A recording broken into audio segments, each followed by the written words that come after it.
అందరికీ నమస్కారం. Welcome to Indian culture and spirituality channel. మనందరికీ ఆరాధ్య దైవం గణేశుడు. అంతేకాదు చిన్న పిల్లలకి ఇష్టదేవత కూడా గణేశుడే. మరి ఈ వినాయక చవితి సందర్భంగా మనం ఈ క్విజ్‌తో వినాయకుడిని మన గృహానికి ఆహ్వానించుకుందాం. ఈ వీడియోలో నేను 5 ప్రశ్నలు వినాయకుడికి సంబంధించి అడుగుతున్నాను. ఇందులో ప్రతి ప్రశ్నకి ఒక కరెక్ట్ సమాధానానికి 1 మార్క్ వస్తుంది. మీకు 5 ప్రశ్నలకి 5 మార్కులొచ్చాయా? లేకపోతే ఎన్ని మార్కులొచ్చాయి అన్నది మీరు నాకు కామెంట్ సెక్షన్‌లో మీ మార్కులు చెప్పండి. Then let us start our video. మన మొదటి ప్రశ్న, వినాయక చవితి ఏ నెలలో జరుపుకుంటారు? ఆప్షన్స్ ఆర్ శ్రావణం, చైత్రం, ఆషాఢం, భాద్రపదం.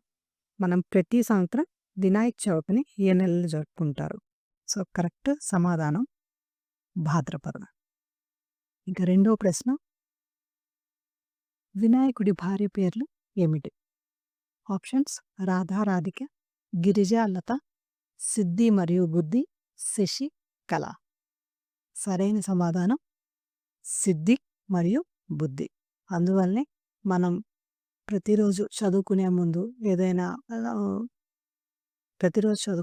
మన పిల్లలకి వినాయకుడితో ప్రార్థనతో మొదలు పెట్టమంటాం. ఎందుకంటే సిద్ధికి బుద్ధికి అధిపతి వినాయకుడే. మన మూడో ప్రశ్న, మహాభారతం వినాయకుడు నిజమేనా? ఇది కొంచెం ట్విస్టింగ్‌గా, కన్‌ఫ్యూజింగ్‌గా అనిపిస్తుంది కదా! మనం జనరల్లీ మహాభారతంలోగాను వ్యాసుడు రాశాడు అని అనుకుంటాం. మరి వినాయకుడు రాయటం ఏంటి? అవునా? కాదా? సరైన సమాధానం అవును.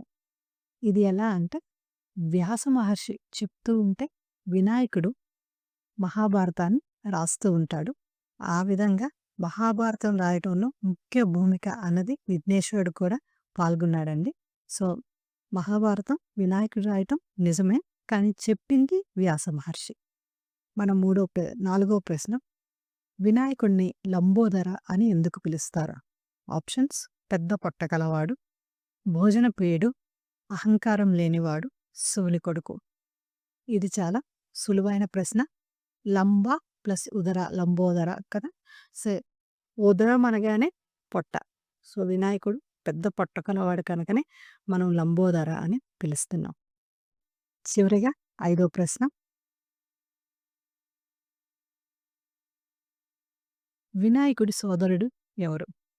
ఆప్షన్స్ భృగు, వేదవ్యాసుడు, సుబ్రహ్మణ్య స్వామి, వాల్మీకి. చాలా సులువైన ప్రశ్న, మనందరికీ తెలిసిన ప్రశ్న. సుబ్రహ్మణ్య స్వామి వినాయకుడి సోదరుడు. వినాయకుడు, సుబ్రహ్మణ్య స్వామి ఇద్దరూ కూడా శివపార్వతుల పుత్రులు. ఈ 5 ప్రశ్నలు అయిపోయాయండి.